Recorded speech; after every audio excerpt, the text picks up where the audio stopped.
Welcome to the Dark Zone, an adventure racing podcast. Clearly, I was deluded.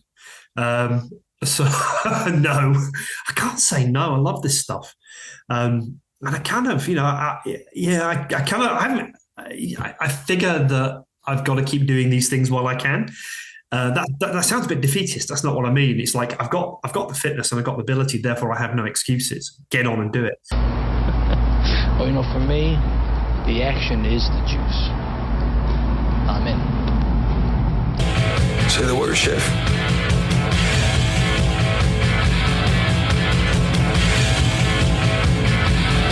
Let it rip.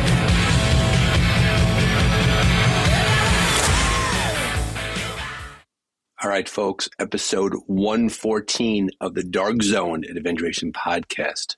This is your host, Brian Gatens.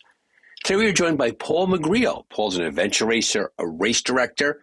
He is the founder of Durty Adventures, that's D-U-R-T-Y, based out of Scotland. He has recently taken over the heraldship. In charge of is the leader of ITERA. And after running ITERA Light for a couple of years, he's returning this summer with the full ITERA 5-day expedition race, a fantastic race held in Scotland. So thanks to Paul for being on the show. Great guy, great talker, easy guest. Delighted that he's here. And we're delighted that you're here. Thank you for being a listener to the Dark Zone. We appreciate you giving us your time and attention as we put the focus on adventure racing. So sit back and relax, enjoy this episode, and remember, if you keep racing, we'll keep talking. Imagine a world where young women in Afghanistan and Pakistan rise above societal constraints, embracing their strength and potential. Ascend Athletics is making this vision a reality. Through mountaineering-based leadership training, Ascend empowers girls and women aged 15 to 24 to become courageous leaders in their communities. By conquering physical summits, these young women build self-esteem and develop skills that last a lifetime. Operating since 2015 in Afghanistan, expanding to Pakistan in 2023, Ascend focuses on regions where gender inequality is most pronounced, providing tools for girls and women to lead empowered lives. Join the Dark Zone in supporting these brave young women as they climb towards a brighter future. Visit ascendathletics.org to learn more about and contribute to this transformative mission. And remember, Ascend pays nothing for the spot. We love the work that they do, and the Dark Zone is happy to support it. This is Bob Miller, founder of Wilderness Traverse. I'm inviting you to join us in July 2025 for our classic Canadian 30-hour adventure race. We're proud to have been selected as the Adventure Racing World Series North America Championship and are excited to welcome the continent's best teams to compete for the Bob the Beaver Trophy and free entry into the 2026 Adventure Racing World Championships.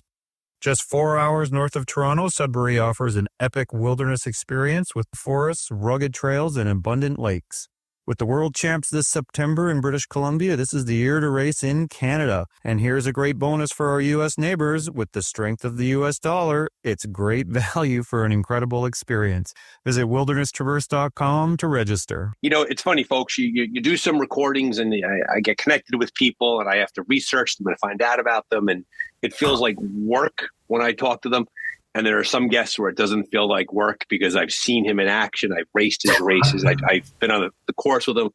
And so for the Dark Zone today, I want to welcome Paul McGreal. Paul McGreal is the creator, the founder of Durty Adventures, D-U-R-T-Y, for those who are Googling, a great race organization that comes out of Scotland, England, that chunk, that part of the world.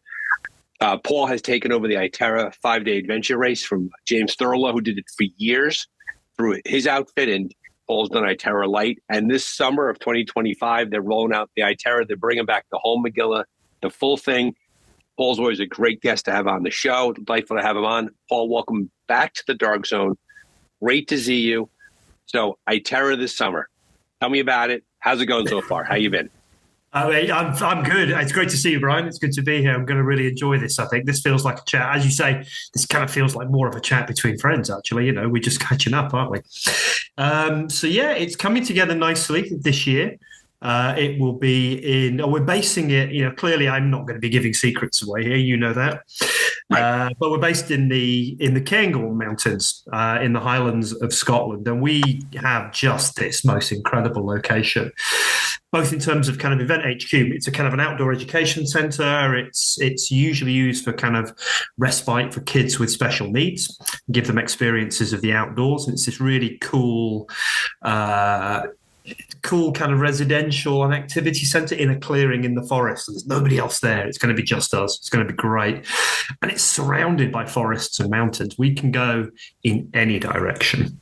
So really looking forward to it this time round. We've been preparing it.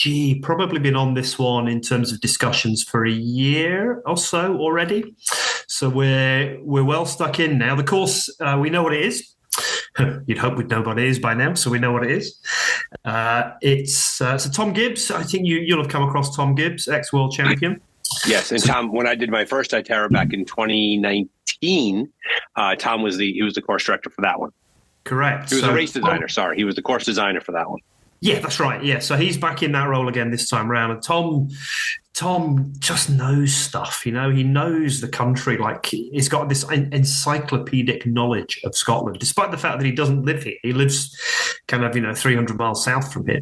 But he's got this kind of great love, and he's kind of been everywhere, so he knows stuff. He's a good guy, and he knows about adventure racing, and he just plans great courses. Well, it's kind of nice to have a former world champion designing your course for you.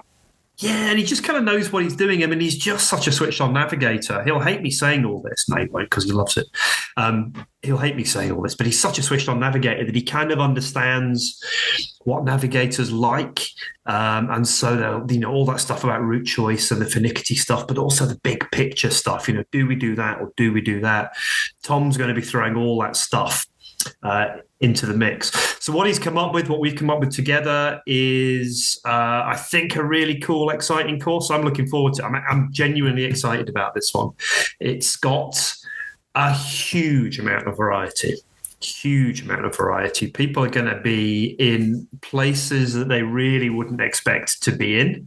I suspect that there will, even people who are kind of hardened Scotlandophiles, I reckon we're going to take them to places that I don't think they'll know about, or they'll have never seen before, or are off limits. We've got a couple of those really cool places. You got some special permissions. That's excellent. I've had the chance to go race ITERA twice, and it's one of these things when you go back to Scotland and you go back to that area. It's such varied terrain, such a huge swath, and huge landscape to work with. And so I agree. Like going back for a third try, right? If I were to be racing this summer, and I cannot, if I were, I'd have no doubts that I'd get a brand new experience, and it's not going to retread old parts of the country at all. Yeah, there's loads. I mean, each bit of the country has got characteristics. So it's all different. It's kind of the same. It's Northern Europe, but there's characteristics, the geology and the geography, and some is lowland, some is highland. There's forests, there's rivers, there's amazing kind of sea lochs and all that kind of stuff. There's just a huge amount of variety. Yeah. And the other thing we've got going, which makes my life a little bit easier, we've got these access laws in Scotland that, as long as we're responsible, that's slightly ill-defined. As long as we're responsible, we can pretty much go anywhere we like. Right. We don't play that game quite that hard. We do kind of speak to all the landowners and all the rest of it. But there's so much variety. We don't have to have this really clearly defined route. We can have massive route choice legs where all of the routes are in the game. Well, so when I talk to race designers, race directors, right, and regardless of 6 hours, 12 hours, 24 multi-day, or a big expedition race, there's no doubt that course designers have philosophical approaches, attitude, the tone they try to set through their races. The 100th episode of the Dark Zone, I spoke to Grant Killian, who did Untamed New England, and he was always known for building into a journey, right? Having this journey from start to finish and all of that. And I've seen that through ITERA. And this has nothing to do. So those of you who are racing or listening, once again, not an ounce of help here for you about the course itself. So you're on your own when it comes to that. But I remember my memories of ITERA are the idea that it was this long point-to-point journey through Scotland where we discovered all these separate areas. From a course design perspective, is Durty Adventures, now that they've taken over the full 5-day experience, are they keeping that same tone that we've seen in past editions, or are they bringing a sort of a different mood to it? Yeah, we kind of. I mean, my kind of starting point here was James Thurlow created something really special. Excuse me. James Thurlow created something really special. And if it ain't broke, don't fix it.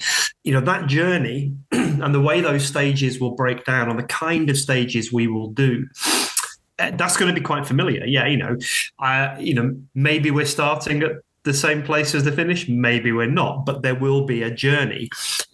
We quite like that kind of A to B thing because it gives you that variety, and it takes you to places that you wouldn't ordinarily get to. We've got a fabulous country. We want to show it off to people. Come and have a look at Scotland in its finest. So yeah, a lot of that stuff, all that feel will be there. It will feel wild and remote. We don't have huge hills in Scotland, not compared to, I'm watching the Magnificent at the moment, and they've got some really cool race, terrain. Right? Holy cow! I mean, for those who are going to listen to this episode, go back and look at some of the coverage of the race in New Zealand put on by the Magnus brothers, Magnificent. What terrain they're covering down there. That race is holy cow, some experience. Yeah, so but we don't have alpine kind of style hills, but the hills we've got feel big. They feel big and they feel wild and they feel remote because you can be a day away from the nearest other human beings in Scotland. It's entirely possible. It's a pretty wild and remote place once you kind of go to the north there. So all of that is, will be familiar. You've seen how that works. The other thing that we inherited from James and I love, and we will continue, is we have, where we can, which is almost everywhere, we have strong transition areas.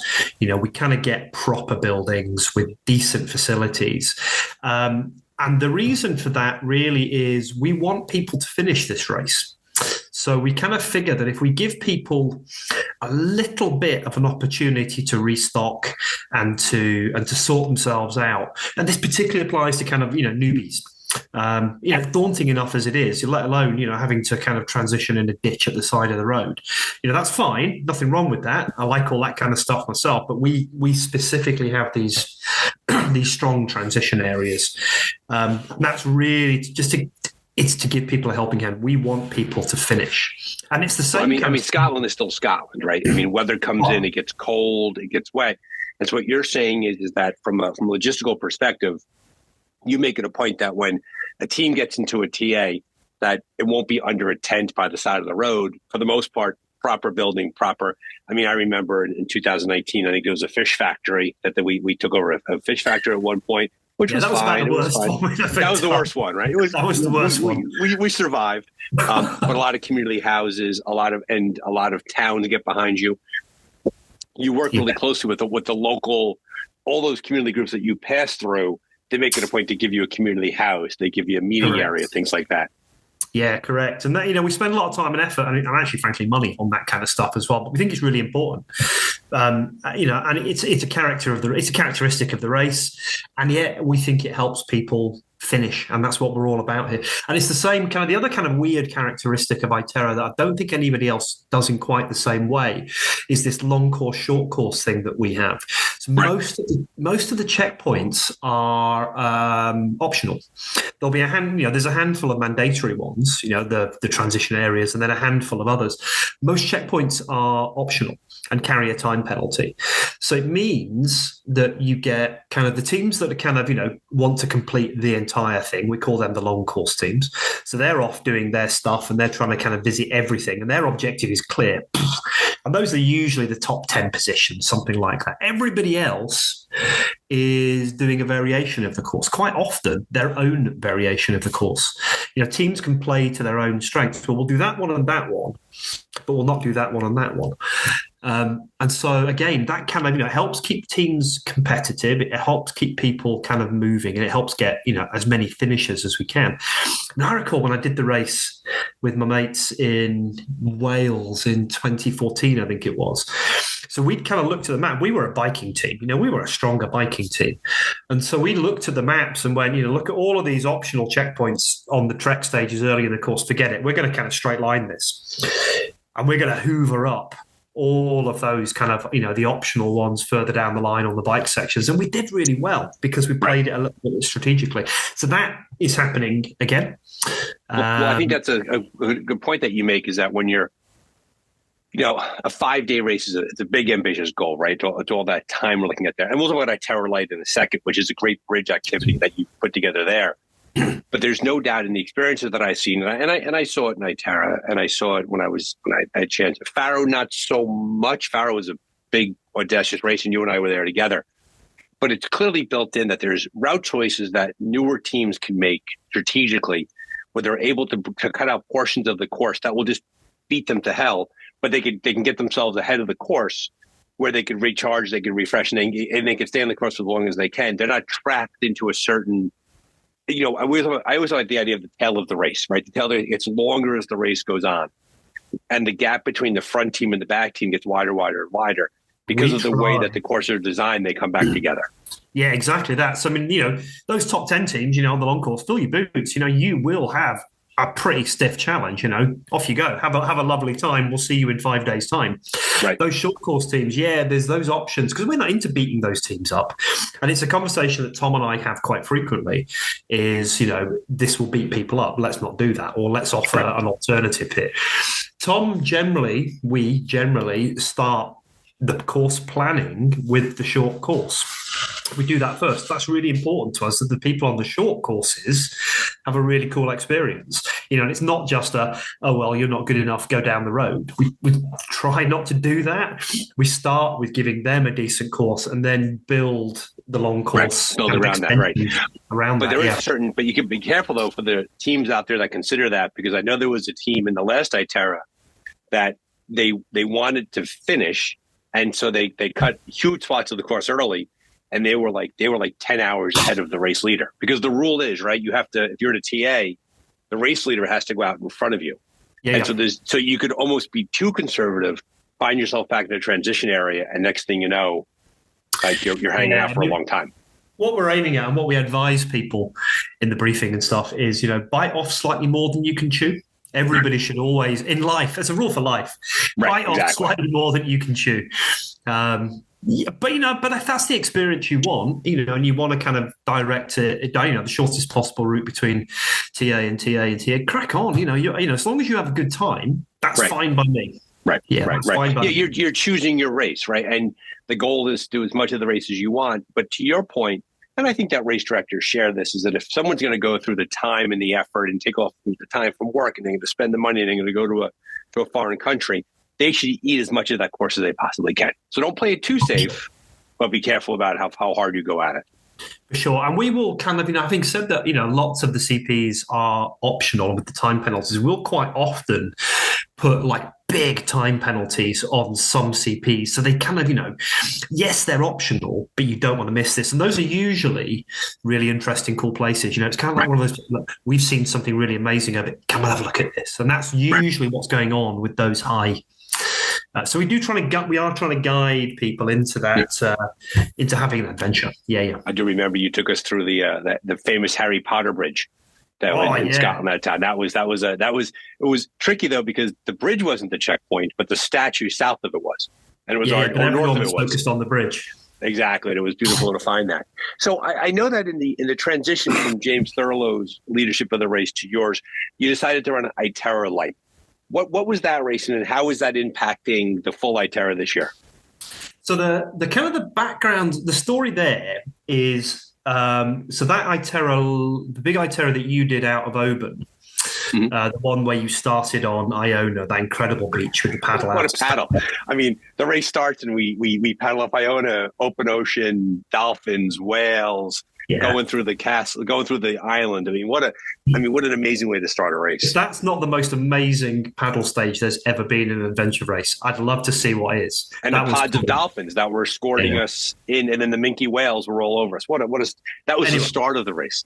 So that race, so as you finished that paddle, as you came into that transition, I was sat on the shore with Tom and Igor, Adventure Race Croatia Igor, who was there as race referee. And we were chatting about races. And I was saying, I think I'm going to have to give this, I can't do a full race next year.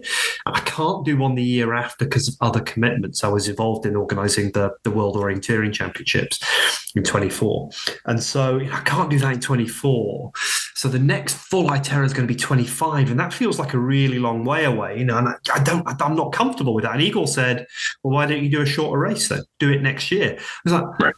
"Oh yeah, we could do that." So that's why it happened, and it happened. We did it from my hometown. So I live in a place called Selkirk, which is about an hour south of Edinburgh in the Scottish borders.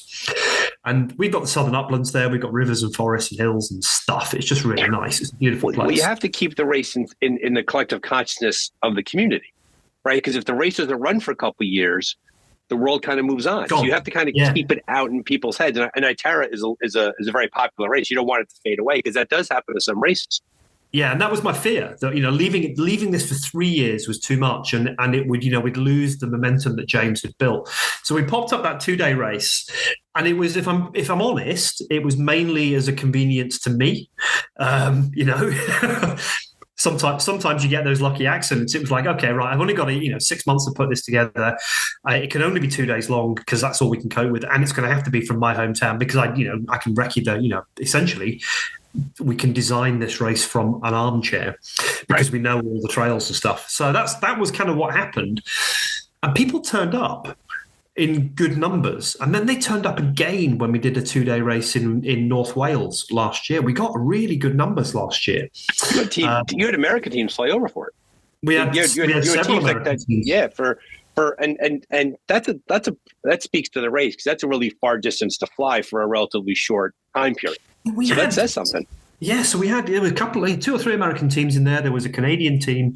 We had Australian and New Zealand competitors coming to Wales for that race. I mean, astonishing and fantastic. What a great thing to have. And Swedish Armed Forces turned up as well. So to have the world champions there, was a bit of a it's got to go good for you. Yeah, you got to feel nice, right? Because we all know that getting to the start line of any race is a challenge. I don't care if it's a Saturday afternoon in your backyard or if it's around the world. So when people vote with their feet, it really says something about the race itself. Oh, of course. Absolutely. And particularly when it's, those people coming in from all over the place because it's hard, It's hard traveling halfway around the world with all your kit. We know that.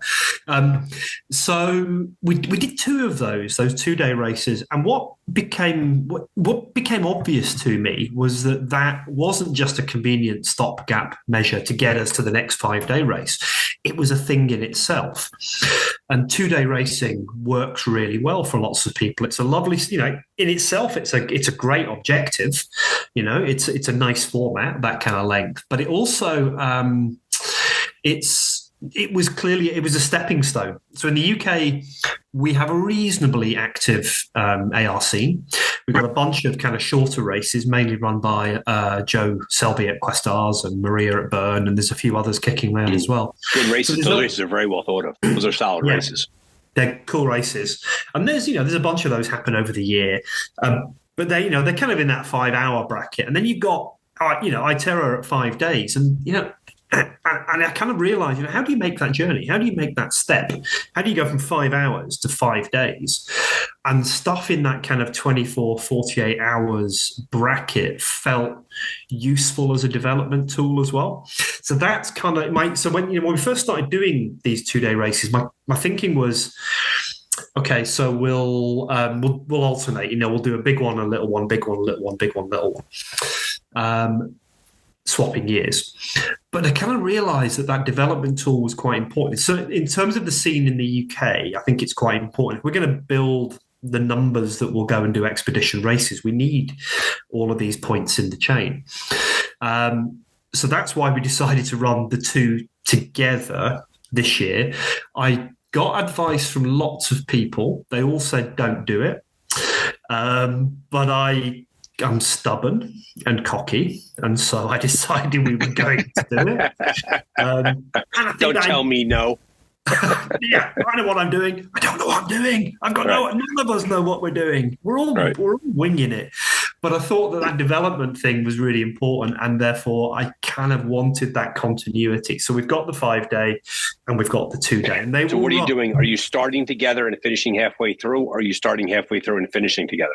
That was the key question. And so with the second go. So a big ITERA will start, and then a couple of days later, ITERA Light will start. They'll catch up. And then they'll finish in the same kind of finish window. And the reason for that really was that I didn't want to have two finish line. I didn't want the finish line to be live for 4 days or something. That'd just be really hard. Right. So it was mainly that. And if we got everybody finishing in that same window, it means we can do that whole kind of finish thing, that atmosphere and that celebration. We can do that a lot better because everybody will finish within the same. Right. I mean, we've all had the experience of finishing a race. We've had that myself, where you race for 5 days and you finish at 2 a.m, and there's the race director's drinking a cup of coffee and congratulate. And it's not the race director's fault. There's just no one around. And so your idea is to have a bit of a finish line experience, everybody coming in. Yeah, and then it means that we've got everybody in the same place for kind of doing, post-race stuff, ceremonies, meal. We might. It just makes it easier logistically. Yeah. So for those races themselves, adventure racing has those primary disciplines, right? There's always water-based, there's cycle-based, and there's trekking-based. I'm assuming that those three are present in all of them. Have you added in, or maybe you even can't share, are you bringing in any other disciplines that will play a role in either of those two races, or are any special certifications, anything like that, or are you keeping that to yourself for the time being? Yeah, we've got some special stages. A couple of them I am going to keep to myself because they will be a surprise. But there will be ropes-based stuff. Okay. In the long race, at the moment, we are looking at 2 ropes-based stages. Okay. I'm an orienteer by nature. I've been an orienteer for nearly 40 years now. So I think people have kind of worked out by now that they should probably expect some kind of micro nav orienteering. Yeah, you had that back in the last edition they had, was right near the end of the race. There was some micro nav, which was terrible and painful because we were exhausted and tired and our brains were addled, and it was hyper-specific orienteering.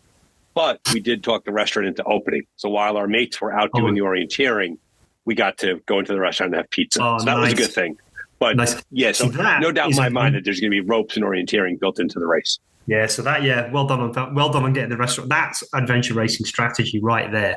Yeah, fueling is really important.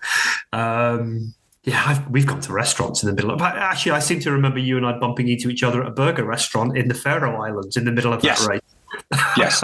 Yeah. So, I mean, I do want to, and what I want to do too is I want to make sure we give ITERA its due, but we definitely want to talk about your racing a bit also.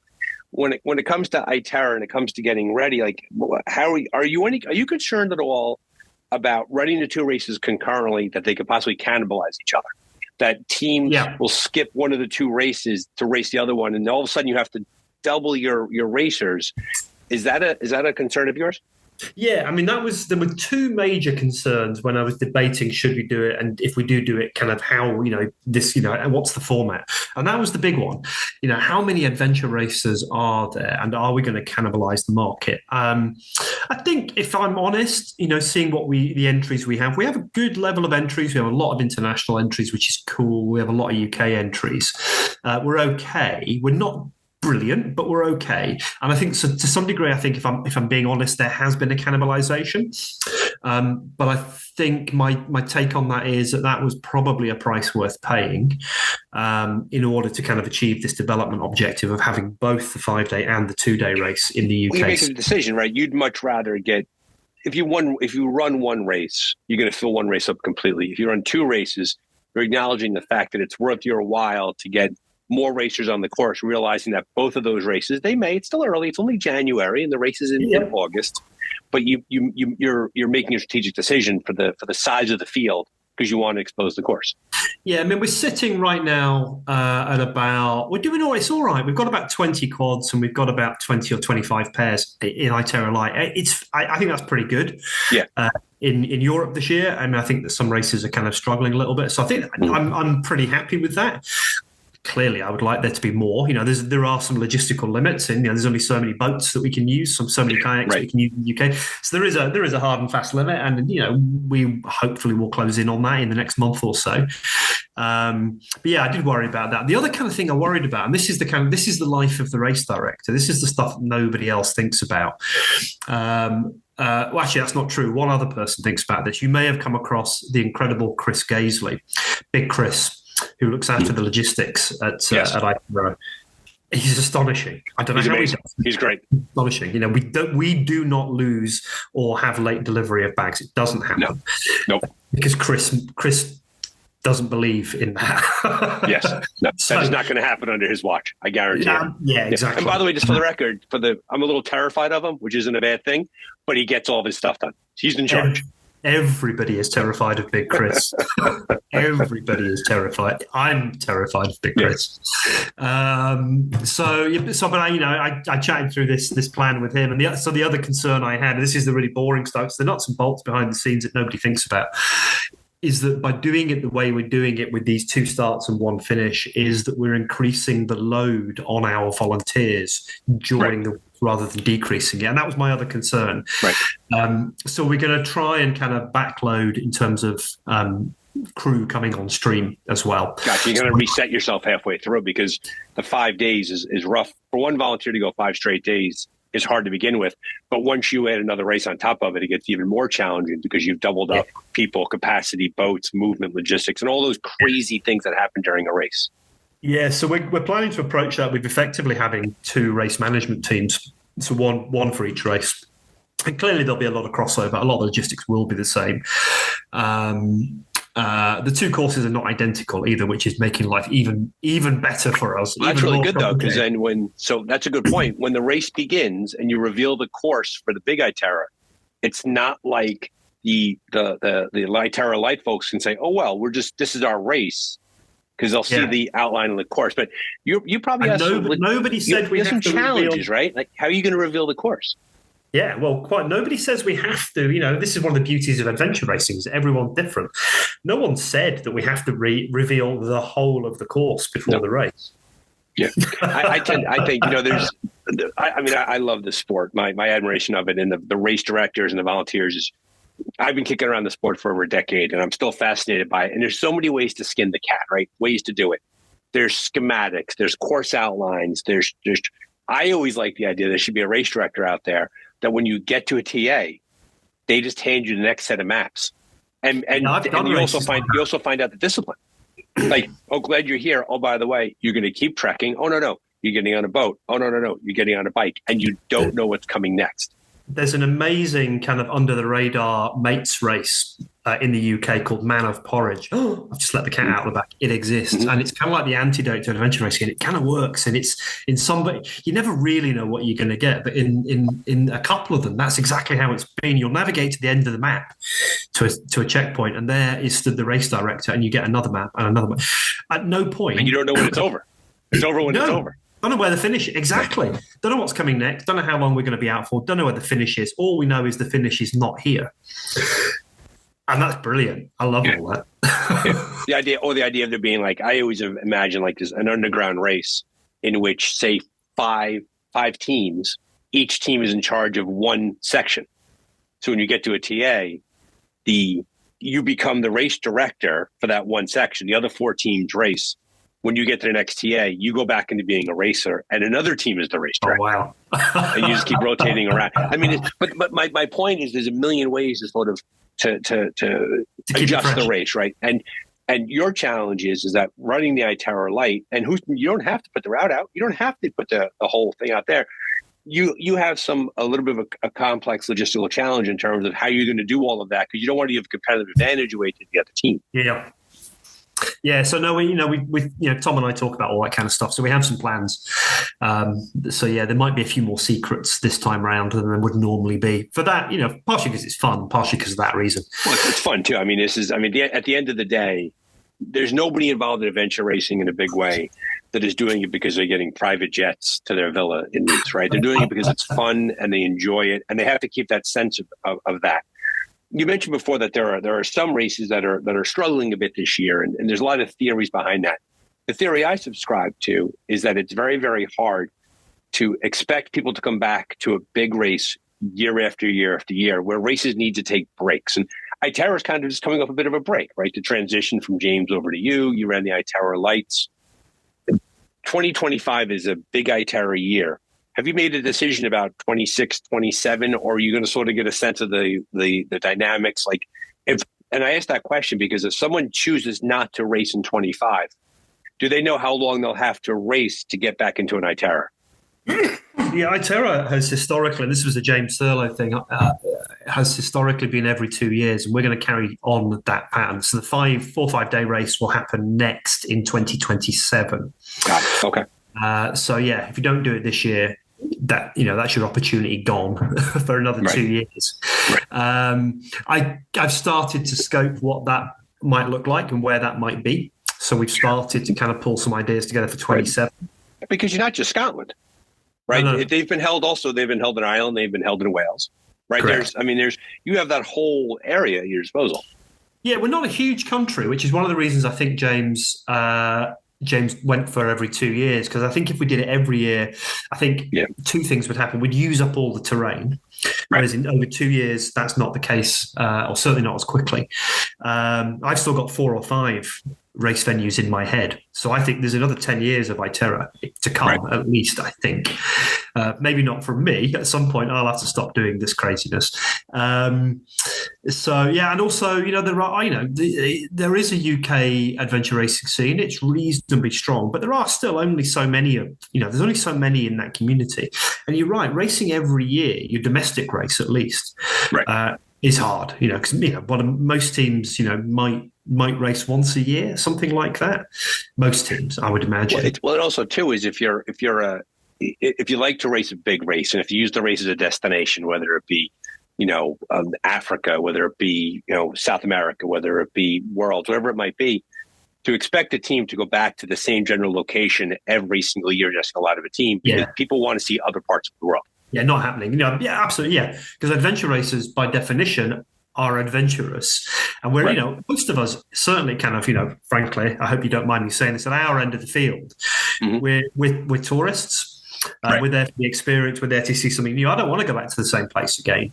I want to go see somewhere new, and I think that's probably the case for lots and lots of people in the sport. Right. And for the listener who's wondering about Paul's comment a second ago, what Paul was saying very politely, that our teams, our respective team, my team and his team, we tend to live towards the middle, towards the back of the field, where we're steady and we're strong. We're just not fast. So we see a lot of the course. We get our money's worth. Right, we get our money's worth. We stop at a cafe. If we miss a cutoff, we might get a hotel room. Like, there's a lot. It's not just sleeping in the mud the entire time. The story exactly. The story I will tell to mediocrity. Exactly, and have a good 5 day. I like to say that we get our money's worth. Right, we see the whole course. The story I always like to tell Paul, that you and I is that we were in Faro and we bumped into ourselves in the town on the eastern side. And our teams were neck and neck, relatively speaking. And, we're battling, we're our team. And I thought for certain that we were both kind of toast. We missed the cutoff. So we slept for a whole bunch of hours. Your team was smart enough to go out on the paddle, do the out and back, get that one more checkpoint. And then when I saw you 8 hours later, I'm like, why are you still racing? And you were like, oh, no, and I was like, so great strategy on your part, staying on the course. Our team decided that a warm bed and a dryer was the way to go. So kudos to you and to your team. But our race was some race.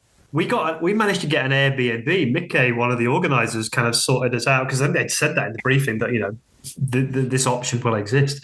So we hassled him at that TA and said Airbnb, and because I was rotten by then, I was ill during that race. So we went and had an Airbnb. We stayed in it for a grand total of probably 4 hours. But it was glorious. Put your clothes on the dryer, take a shower. And so for the folks who are home, who think that 5-day adventure racing is like sleeping in the dirt and the mud and pain the entire time, if you play your cards right, it could be a bit of it gets a little posh if you're lucky enough to be somewhere where there is a place to go. Because when we were in Scotland and the last ITERA, we were in that northern section. There wasn't a blessed piece of civilization or humanity. We slept in a dirt field, in the gravel, in the rain. And we had to sleep because we were awake for like 32, 33 hours at that time. So it's not all glamour, but it's not all pain all the time. But occasionally it happens, Occasionally you find that you talk a restaurant to opening and you stop by a cafe. So it's fantastic. So we've talked a lot about ITERA and those experiences. What other races are you involved in? I know there's Durty Adventures is a whole cadre of different races, not just adventure races. What else do you help put together? So I mean, this is what I do, and this is my. Incredibly, this is my full-time job, and there's a bunch of us. There's a small company. There's 4 of us that this is what we do, and so we have a whole load of stuff. I mean, ITERA is at the crazy end of the scale, but we have a bunch of trail races. Most of it's in Scotland. We have a bunch of trail races, off-road triathlons, gravel bike, sportive type stuff. We're also involved in a thing called Keltman Extreme Triathlon, part of the X-Tribe World Tour series. And that's a big race. So tell us about that, because that's a very ambitious. If someone's going to travel for a big race, this is a big race to travel for. What is that race like? Yeah. It's kind of iron distance ish, but actually we didn't shoehorn a course kind of into a required distance. The course reflects the geography. So beautiful 3.4k swim in Loch Shildaig, 202k bike on the roads, the rolling roads around kind of the Wester Ross area of Scotland, and then the run, which is kind of the Queen Stage. It goes over 2 of the 2 Munros. Munros are the big hills of Scotland. There's 200 or 300 of them. I can never remember the precise number. So these big hills, and it goes over 2 of them. So it's kind of this really rugged off-road run. It's pretty spectacular, pretty iconic. And so we started that in 2012. And we were really, so my mate Stu, who is kind of one of the other directors on that, he'd been involved in Norseman. He'd been to Norseman a couple of times, the famous extreme trial. That's the race with you start there. Well, the Norseman, right? The Norseman is you jump off the fishing trawler. That's the one, right? Off the ferry. That's the into Eastfjord. Yeah, that's the one. So we were kind of copying that. We were pretty cocky. I mean, it's kind of, I guess cocky is my default. We were copying them, and but we developed a relationship with Norseman over time, and then from that, this bunch of other races has developed. So there's about 12 of them now, I think, around the world, including Canada and the USA and Brazil and all over the place. So we have that one. We have a half distance version of that as well, which is hosting the World Championships we call it Solo 0.5, half distance thing. So it's inaugural World Championships of that this year. What else do we do? Oh, we have a really cool, you would love this. I know you would love this. We have a trail marathon, half and 10K called Dramathon. So it's in the Speyside area of Scotland, and it starts at a distillery, it finishes at a distillery, it visits loads of distilleries. Your goodie bag is a whole load of whiskey. Your medal is a piece of an old whiskey barrel. So to your point, you're leaning into the culture and the climate. That's the point of that race. We're responding to. Let's put it that way. That's very funny. Responding to the geography and the culture there. So that's cool. That's quite popular. That just sold out just a week or 2 ago, and it's got nearly 2,000 people in it. That's quite a big event. For not a huge country, there's a very, very vibrant outdoor. Like, people show up for these races. Like, this is people really enjoy. I mean, because the terrain is gorgeous. I mean, if you want to see beauty, head over there. But it sounds like there's this mixture of beautiful terrain and an attitude among the population that want to take on these really big challenges, because Keltman's the real deal. I mean, that's not an easy race. No. I think things have changed a little bit. Kind of, things have matured a bit since then. But at the time we started that, kind of one of our kind of guiding principles was, what can be achieved in a single day. And this was kind of, we thought at the time that was kind of the limit. And it probably still is, to be honest, certainly within daylight hours. It's kind of the limit of what you can achieve. And it was intended to be really hard. And it is really hard. And people came, we have a ballot system for that race. It became so popular within a couple of years that it would sell out instantly. And so we've got this system of a ballot. So you enter the ballot, and then there's a kind of like there's a draw, and 250 people get in and the rest don't. Right. So we get 600 or 800 people enter the ballot each year. Norseman gets thousands for the same, for 250 places. These things are incredibly popular, and all of that kind of, I think all of that extreme stuff in the UK is booming right now. I mean, the Spine Way, we have this incredible ultra Spine race. We just had the Winter Spine race, run by Kim Collison. That's right. Kim Collison won that last week before. Right.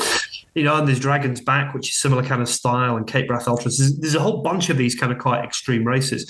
Yeah, the UK has a really rich and vibrant sports events scene. So we also run a thing called Keswick Mountain Festival. We acquired it a few years ago, and it's a collection of all of these things. So there's bikes, and there's running, and there's hiking, and there's swims, there's triathlon, and all this stuff. And it's huge. I mean, in UK terms, it's huge. We get something like, 3,500 to 4,000 people do a sports event. 20 to 25,000 people pass through that site over the weekend. We'd have music and speakers and films and all the rest of it. It's huge. There's a big scene. There's a big scene in the UK. There's a race that I've been circling for a while. It's called the Strathpuffer. I've done it. Yeah, that is. You've done Strath. So that is somewhere. So tell us about that race. Is it January? It's January. So there aren't many things that I've genuinely said never again. However, I have said never again on that race 4 times now. That's a true adventure race experience. I'm never doing this again. When sign up. Okay. It's held at the end of January. It's held north of Inverness. Now, the geography means that's a long way north. So daylight hours, minimal. It's dark for something like 17 hours. Well, that's what it is. That's what they talk about. How it's 17 hours of darkness inside that race. Yeah, so it's a 24-hour race. It's how many laps of this course can you do in 24 hours? A lap it changes slightly each year, but a lap is roughly an hour, give or take. How many laps can you do and either as a solo, as a pair, or as a quad? I think there may be a trio category as well. And it's one of those races that is so bad it's good. It's just awful, but completely brilliant. Yeah. It's horrible. So years ago, before I even raced the first ITERA back in 2019, years ago, I did a lot of mountain bike racing. I reached out to the race director of Strathpuffer, and I just took a flyer. I said, I'm thinking about coming over from America and doing the race. And he said to me, if you're willing to fly here, you could race for free. Because we won't charge you. And I never took him up on it. I couldn't. January's tough with work and everything. Sure. But he basically said that if you're going to be stupid enough to fly across the world to come here, we're more than happy to pay for your entry. Wow. That is just a famous race. Yeah, they're cool people. So it's kind of a legendary... It's a legendary thing. It's become a bit of an iconic event in Scotland. Yeah. So, Keltman and Strathpuffer are kind of, and there are a bunch of others as well, but, they're kind of these kind of jewels, I think, a little bit. They kind of live out there. And there's this cultural, when you and I had raced in Farrow together, you had said that was your swan song, that you were retiring after that you were getting dragged out. Has that held true, or you have something else on your horizon? No, I was deluded. So no, I can't say no. I love this stuff. And I kind of, I figure that I've got to keep doing these things while I can. That sounds a bit defeatist. That's not what I mean. It's like I've got the fitness and I've got the ability, therefore I have no excuses. Get on and do it. So I dropped into a team last year with Paul Taylor, Debs from Canada, and Karen from Israel. We did Raid in France last year. I just had a great time. Had a really, really good time, and a really different race. To the stuff I'd done previously. Very different to... What made it so different? It was... there were a couple of things. One of them was that it was really navigation heavy. I kind of ended up doing some of the navigating. And it took me a couple of weeks to decompress from that. The navigating was so full on. It was all in the forest. And there was just this maze, this network of trails and tracks. That was a hard race to follow on the trackers because it was so micro and teams were all over the course. That was a really, really hard race navigationally. But you've got, as a navigator, there were decision points every 200 or 300 meters. There was no opportunity to switch off. And in the dark, in a forest, you cannot get that wrong because all of a sudden, how do you relocate? So you're on it constantly. So that was hard. And Pascal and Nancy, I think, quite like throwing a bit of bushwhacking curveball in there as well. So there were some legs that were straightforward on paper, and you got to the end of it, it was like, oh, what? So there was a bit of that going on. And it also was the first race, because I mean, my other races have generally been, I've done ITERA a few times. We did that one in Faro. I used to do the Old Hebridean Challenge. I've done a bunch of these things, but they have kind of been quite ITERA light, as in with decent transition areas. In France, there were very few decent transition areas. It was that sleeping in a ditch stuff. And I loved it. It was great, but it was a different experience for me. It was, I had a lot of fun. I really enjoyed it. Beautiful. It's nice too with them, with you doing raid in France, and I'm pretty sure I have this correct. We're looking at, we just came off Worlds down in Ecuador, right? So we had that, Santiago had that. We're going to Canada for 25 for the ARWS World Championships, and then raid in France is going to get 26. Yeah, but they haven't announced the location of the race yet. So and who knows, right? I mean, there's speculation about where it's going to be, what it's going to do. I do know that with Pascal and Nancy, like, they are legendary race directors. So it's nice to see them going in their direction as the World Championship sort of shifts around the world. I'm sure they're going to give everybody a really good experience. Yeah, I'm fascinated to see I'm fascinated waiting on that announcement, because I mean, within the boundary of France itself, I mean, as you know, France is a very diverse country. There's all sorts of, amazing terrains that event could happen in. But there's also French overseas territories. You beat me to it. I was going to say that. I was going to share that there's people have been kicking around the idea that when you say France, you're not bound by the country of France, that there are parts of the world that are considered to be French.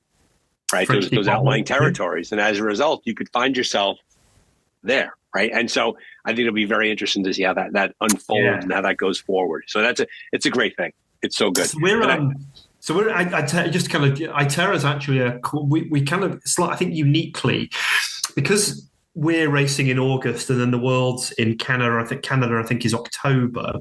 Yeah, that's quite close. September, October. Yep. Yeah, so we talked to Heidi at AR World Series, and actually in ITERA this year, ITERA 2025, our World's qualifying slot is for that 2026 raid in France. Right, because the team can't get it together that quickly because it's so close. That was that was our view, that who realistically is going to qualify at ITERA then have a decent race at the Worlds 2 months later. That's not going to happen. So no, that's a tough road to hoe. Yeah, so we're a qualifier for that raid in France race. So I'm doubly fascinated to see where that ends up. You'd be one of the earliest qualifiers, probably, right? I think we're probably the first. Yeah, the first qualifier. That's exciting. Yeah, we originally I planned on racing Worlds. I wanted, because you laugh, it's North America. It's like my backyard. It's not. I live 3,000 miles away. But I was going to try to race Worlds. Logistically speaking, the racing is not going to work out. So instead, the Dark Zone will be on site with a media volunteer presence, and so we'll be there at Worlds in Penticton, and looking forward to, John Ford and Lindy are putting together this amazing race out there, and that's starting to come together now. And you can feel the excitement starting to build for that as we go into this race season, and we all have our January training. In the Northern Hemisphere, it's still the winter. We're leading towards the World Championships, would be in Penticton, British Columbia, and just what an area that's going to be. Much like where ITERA is held, so many route choices, so many places to go, so many things to do. So that's an exciting, as we're starting to kick off our season here, you're getting a sense of where the races are going to go. Yeah, no, I'm fascinated to see that. And Canada will be amazing. It was on my radar for a while. It's a bad time of year for me, October. We're really busy then, but I would have loved to have raced in Canada. That looks amazing. I have to pick and choose because of, this is a full-time job, and so whilst I get, let me ask you that question. So as you sit back and you look at the breadth of races that you've done and the races that are offered, what's left on your box to check off? Where else do you want to race? Where do you want to say to yourself, you had a chance to go do that? Like, are you thinking Worlds in 26? If a spot opens up, are you going to head?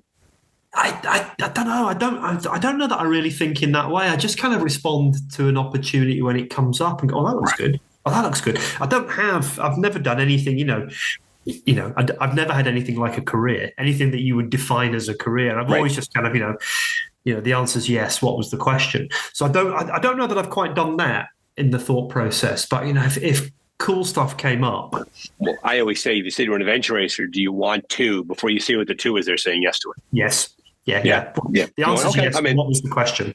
Right. Yeah. So what do you think? What's as a race director and as a racer, are there parts of the world that you think are unexplored territories, areas for adventure racing? Like, you think we've made good use of Asia? Do you think we've made good use of Central and South America? Like, where would you, if you could wave a magic wand, where would you love to hold a race?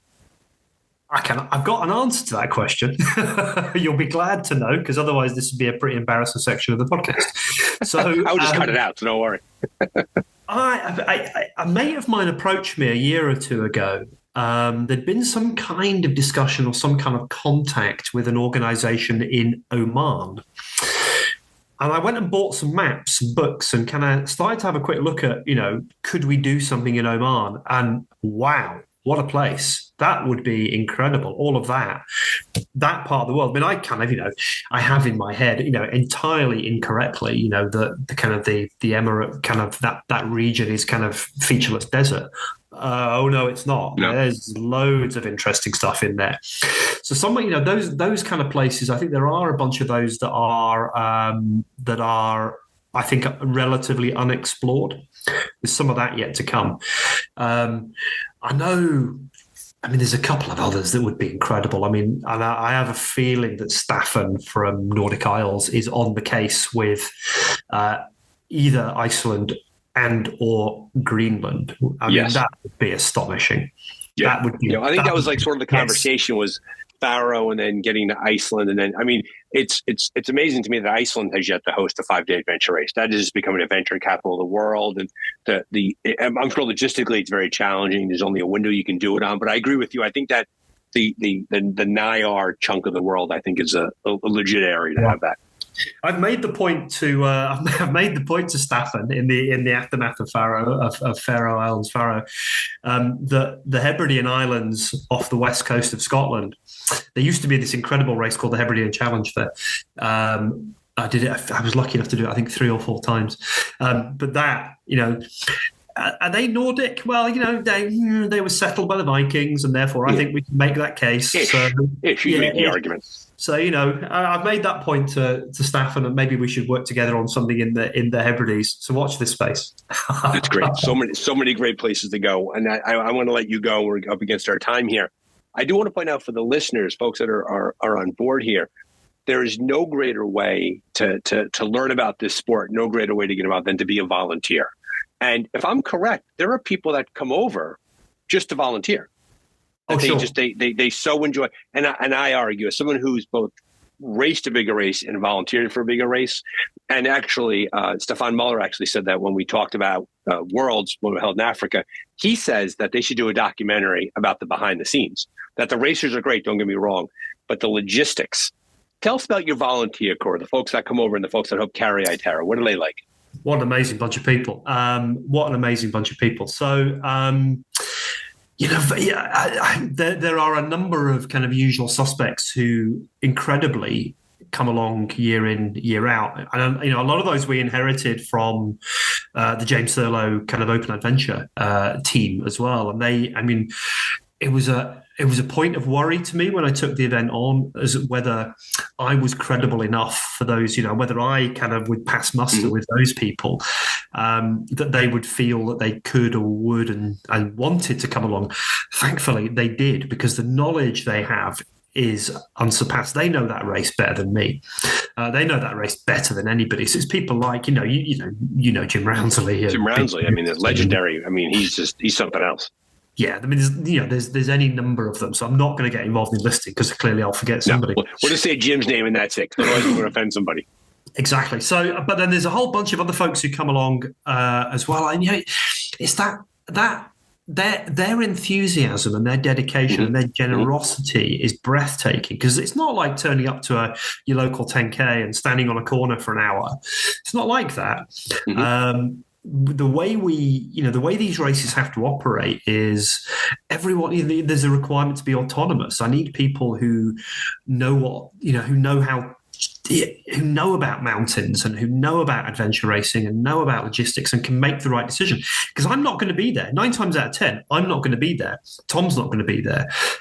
The team on the ground. The way we brief those teams is, there's a briefing pack and we do the stuff that you'd expect us to do. But then we also say things like, I won't see you till the end of the race now, so I need you and I empower you to make decisions. Right. You're in charge of that. Yeah, You have to make a decision out there. Like if a team needs help, like that's a you thing to take care of. Yeah. And here's the framework, but beyond that, I need you to take decisions, and I will always support you taking a decision.